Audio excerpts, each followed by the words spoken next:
My name is Samantha D. Tavernier, and today I'll be talking about the representation of nerds in society. And then just to show them, I'll sail a catrue and bring back an it-cutch, a preep, and a prue, a nurgle, a nerd, and a seersucker too. The word nerd was published for the first time in 1950 in Dr. Seuss's book, If I Ran the Zoo. This book explores a zoo through a child, Gerald McGrew, who discusses what he would do if he ran the zoo. He'd replace all the animals with ones from his imagination. One of those animals that he would bring into a zoo happened to be called a nerd. Dr. Seuss's term nerd stuck, and the definition was published in a Newsweek article. Quote, in Detroit, someone who once would be called a drip or a square is now regrettably a nerd, end quote. According to Cambridge Dictionary, a drip is a boring person without a strong character, and a square is a boring person who does not like new and exciting ideas. Within 30 years, what was once a drip and a square, nerd became a more positive adjective. Due to the increase in technology, there was a need for nerds, there was a need for people who understand technology and who are passionate about it. Tracy Cross, a professor of psychology, explains, because of this exposure, this generation of children has become so technologically savvy that being passionate about technology is becoming more commonplace, emerging norm of some sort. Despite this norm, the 1950s definition of a nerd still holds true. Oxford English Dictionary currently defines a nerd as a foolish or contemptible person who lacks social skills or is boringly studious. Despite the need of nerds due to the increase in technology, the 1950s definition still impacts the modern representation of nerds. On the other hand, there's a more positive definition of the term nerd. According to Gabriel in Nerds, A Reclamation of Identity, a nerd is defined as being associated with intellectualism, individualism, and internal identifiers such as interests and hobbies, scholarly pursuits, and participating within fandoms. The implication of these definitions are profound. On one hand, a nerd is a person who is antisocial and who's boring, but on the other hand, nerd is being associated with intelligence and having specific interests or hobbies. A New York Times article, We're All Nerds Now, written by Noam Cohen, explains that nerds have interests like Star Wars, Lord of the Rings, superheroes, and video games, which are all now a part of popular culture. By understanding how a nerd is defined in the past and present, we can explore how language shapes representation. So to truly understand the importance of definitions, we have to understand language itself, and we have to get to the meat and bones of what the construct of language is. Saussure describes language as a system of signs. These signs can consist of words and physical objects. As Hall states, physical objects can communicate meanings. Not only does the language consist of signs, but Saussure explains that there's two additional elements to signs. The first element is a signifier, which consists of the word, or a word, or a physical object. The second element is a signified, or the concept, opinion, or definition triggered based off of the signifier. These are the components of language which we use to navigate the world, and these concepts are based off of our cultural understanding. It's essential and the center of language. As observed in the definition of nerd, the meaning is never fixed. And now that we've identified how language works, we can understand the shift in definition of nerds. The basic process of producing meaning within a culture consists of encoding, decoding, which forms the code. Encoding is someone who's speaking and using language to describe something. Decoding is when somebody is interpreting what is being said, and therefore a code or the common cultural definition is formed. Hall put it best, producing meaning depends on the practice of interpretation, and interpretation is sustained by actively using the code. Hall mentions that meanings are never fixed, they're never concrete, and they're constantly changing because we're constantly interpreting events and experiences. We will never verbatim remember what the writer or the speaker says. Hall mentions that we have to enter language. we have to take into account all the previous meanings from different eras, different times. And he claims that we can never cleanse language completely, screening out all the other hidden meanings which might modify or distort what we want to say.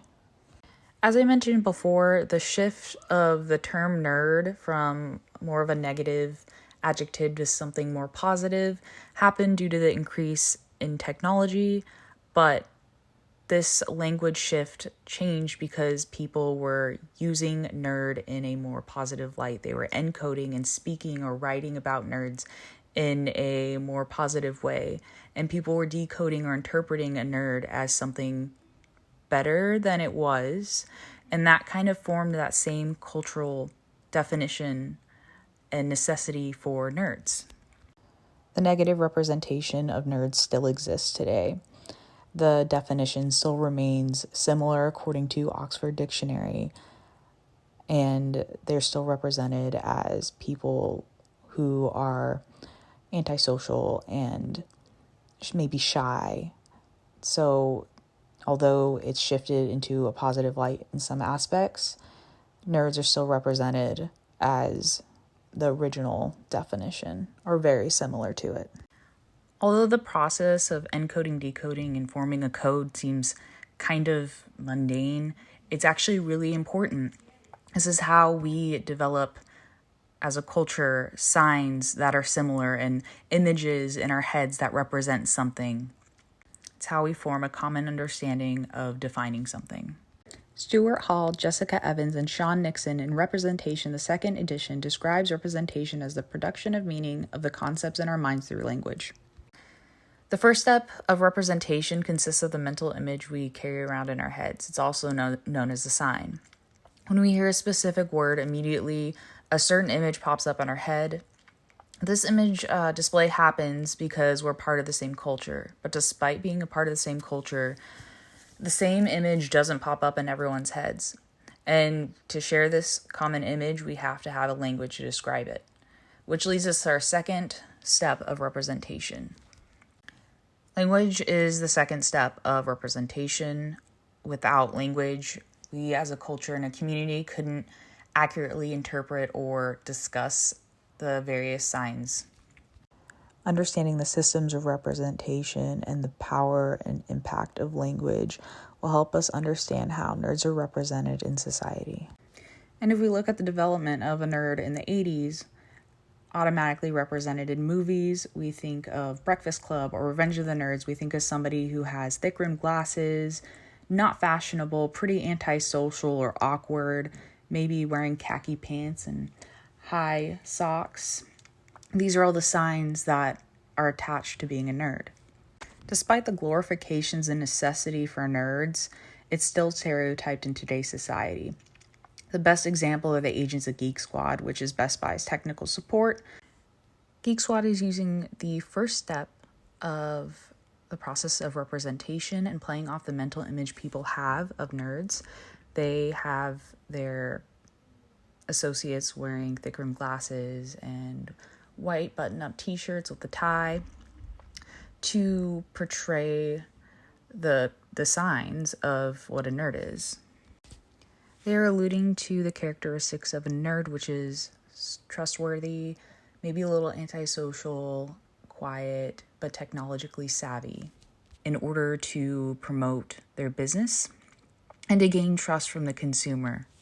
But for this tactic to work, there has to be a shared cultural meaning and a shared cultural understanding of the signs of a nerd. By doing this, they're trying to construct a positive identification with nerds, but in reality, they're actually reinforcing the present stereotypes of what a nerd actually is. Michael Foucault took a different perspective on the construction of the systems of representation.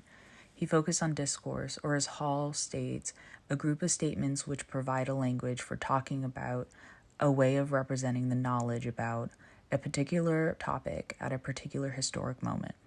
Discourse is about the production of knowledge through language, but since all social practices entail meaning, and meaning shapes the influence of what we do, our conduct, all practices have a discursive aspect.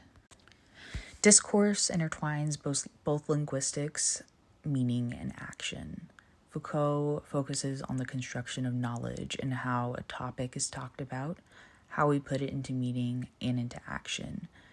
We use discourse to self-govern and define ourselves. It gives us a specific set of rules that we as a society implement on ways of talking about certain things or acceptable ways to even talk.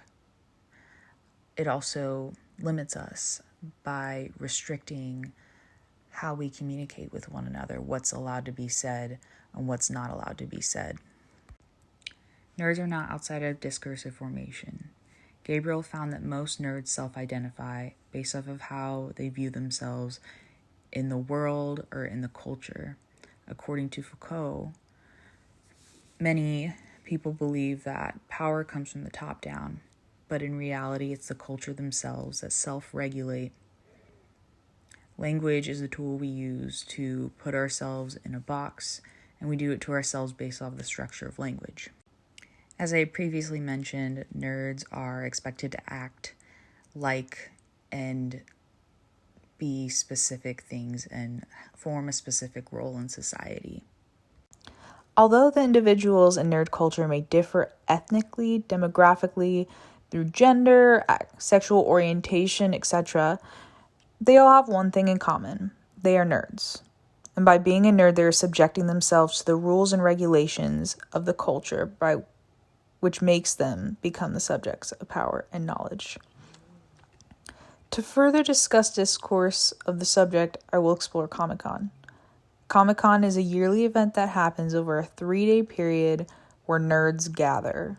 The original focal point of ComicCon was comic books, but it has grown to include anime nerds, video game players, and show and movie fans. ComicCon brings together a variety of artists, actors, actresses, and this event has become highly popularized in nerd culture and mainstream culture. By self-identifying as a nerd, nerds are turning themselves into the subject of discourse, which produces knowledge. Although these subjects are able to form their own interpretations, they are operating and moving through the limits of what a nerd is. To be the subject of discourse, you must be subjected to discourse. Nerds are submitting to the rules and regulations of what being a nerd is. By doing this, they are identifying and constricting their subject positions. One of the most popular events for Comic-Con is the Masquerade. So the Masquerade is the cosplay competition that's held at the convention center, and contestants have to apply prior to the contest that show their costume and also show the role that they're playing. These submissions are pre-judged and they're only accepted if their costume looks accurate and their role playing is accurate and on point, represents the character itself. The application process and participating in the event itself puts the contestants in subject positions. So the judges are sitting there looking for authenticity, but the contestants are also being rewarded for nerdness. Despite not being the character themselves, the judges are the ones defining what nerdness is or what these characters embody. This puts the judges in a specific position of power, and they have the power to control what nerdness is.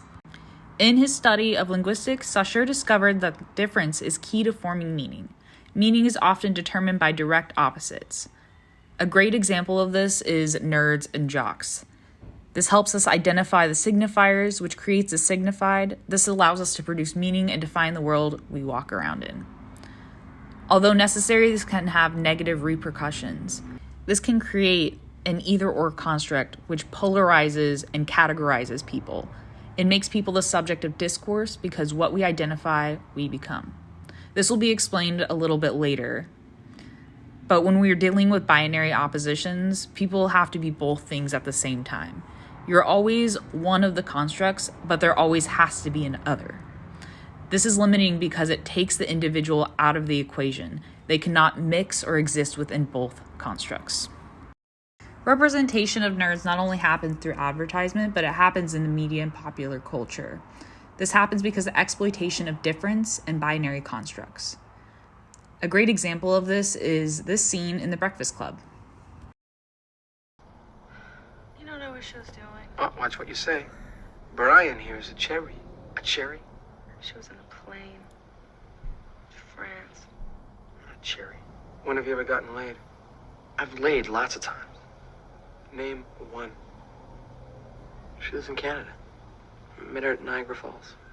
You wouldn't know her. Ever laid anyone around here? Oh, you and Claire did it. What are you talking about? Nothing.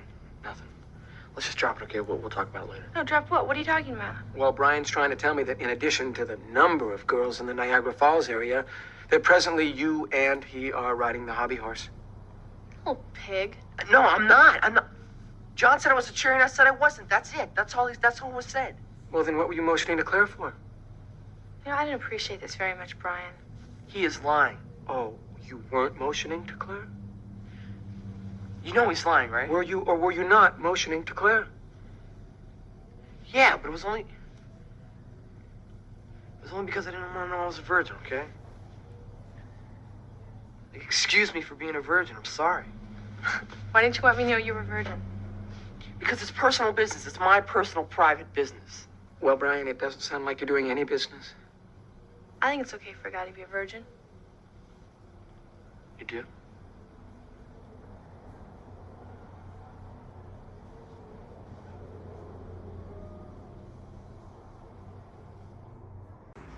Because we have discussed language and some of its theories, we can explore how difference is displayed through language. But before we begin, I'd really like to stress that difference is key to understanding. We need difference to identify and navigate the world around us. We need to be able to see the difference between objects to communicate.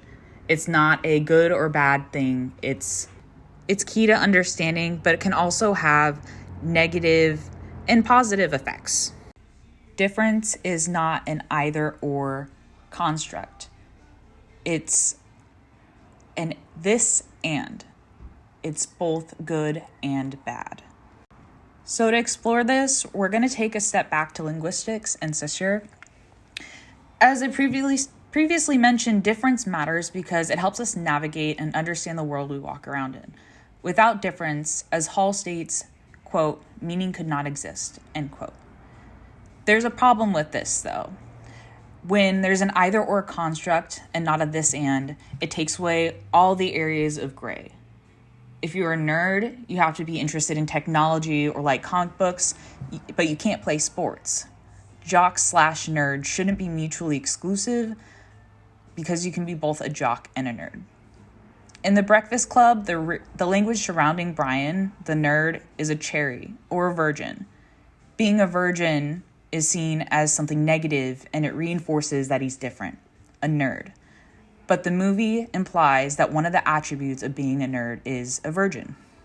So this leads to my second point, the theories of language by Mikhail Bakhtin. Due to these either-or constructs, the creation of the other is formed. You can't put one binary on top of another. This creates a position of power between one of the binaries over the other. The typical movie or shows displays a nerd as being bullied by the jocks. The nerds are the other or often ostracized. This is actually seen in the scene of The Breakfast Club. Brian is trying to impress both Claire, the princess, and John, the basket case. He's trying to shift his position of being something that he's not to get approval from his peers. This scene alludes to Claire and John being in a higher position of power than Brian, who's the nerd. The combination of past and current definitions of nerds and also the way they're represented makes it possible for something like the nerd defense to be used in court. The nerd defense has impacted lawyers and how they defend their clients. During a trial, the defendant stands in front of the jurors who are deciding if the defendant is guilty of a crime or not. And these lawyers make sure their clients are clean-shaven, in proper attire, and to give a good impression on the jury, but also the judge. This defense tactic is where the defendant wears oversized glasses, typically black rimmed, and they wear baggy clothing to make them look like a nerd. In the Washington Post article, Brian K. McDaniel quotes, "Sometimes I want my clients to wear them to appear more studious. Oftentimes it's about perception, and the glasses help with perception."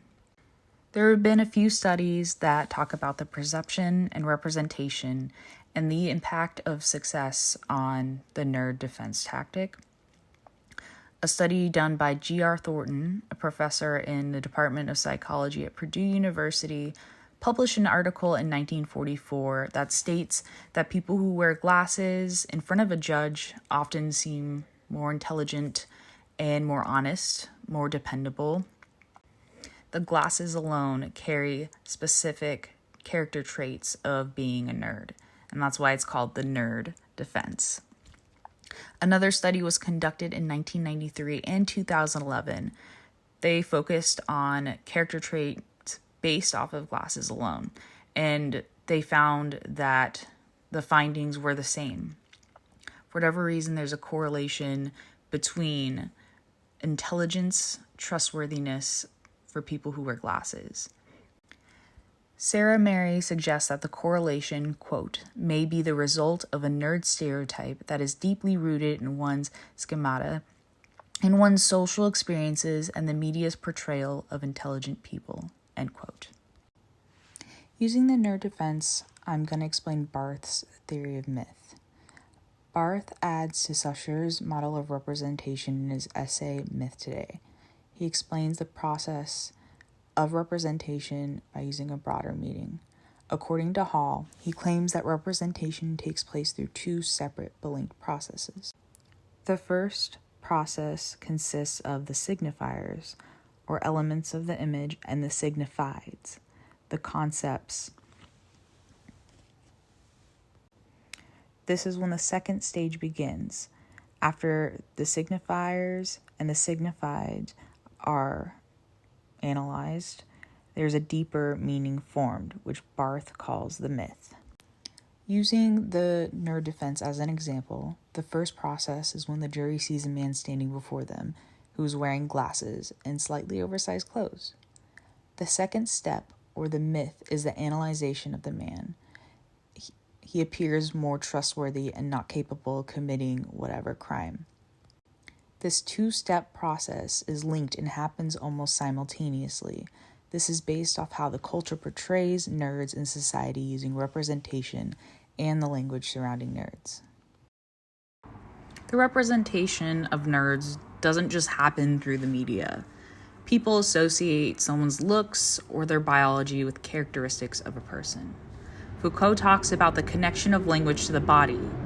He mentions that when language is something is natural or nature, people think that it's something that cannot be changed. This is the process of naturalizing difference. We often naturalize ourselves and the subject of ourselves to language, and we use it to identify. We use our appearance, act a certain way, or identify ourselves based off of binary constructs. We choose one to identify with. As we've seen in the nerd defense, appearance matters. The idea that someone could appear less threatening because of a biological factor explains the concept Hall mentions of biology being somebody's destiny.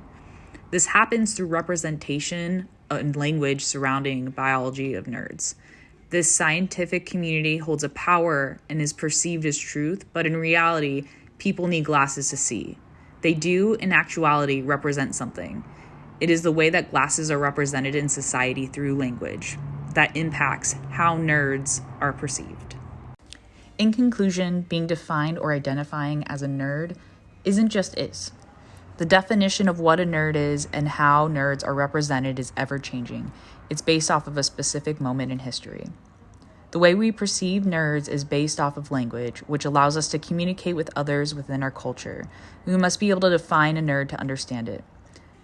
Definitions often happen in binary pairs, which is both a necessity and damaging. Through these pairs, we create the other, and people cannot live in both constructs. Meaning and how the nerd is defined in society creates a discourse. Nerds self-identify, which often means they perform a specific set of actions. These actions, attributes, and characteristics are represented and enforced through the media, events, and ourselves.